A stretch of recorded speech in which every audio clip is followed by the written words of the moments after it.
Bagi teman-teman yang menjalankan usaha toko pakaian dan ingin melakukan evaluasi penjualan dengan berdasarkan dasar transaksi penjualannya, ya tujuannya kalau melakukan evaluasi adalah melihat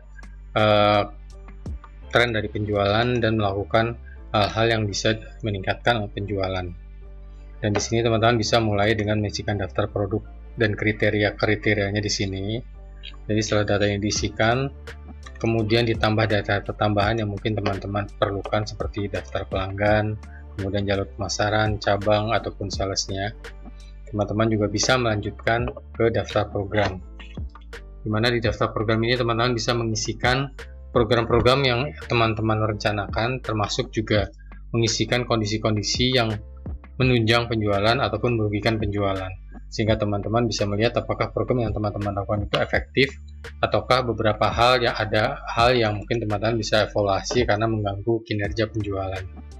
Setelah itu teman-teman bisa mengisikan penjualan di sini, dimana setelah data diisikan, datanya akan direkap secara otomatis di laporan penjualan harian, kemudian mingguan, kemudian bulanan. Teman-teman juga kalau ada sales bisa melihat laporan penjualan berdasarkan sales. Ada juga rekap penjualan sales ya selama per bulan, dimana ini bilannya bisa dimulai dari bulan berapa saja.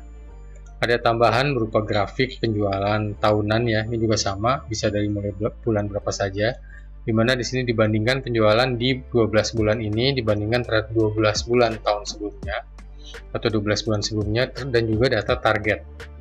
Ya, data target. Jadi 3 kriteria teman-teman akan bisa lihat di sini, termasuk juga penjualan tertinggi di 12 bulan tersebut.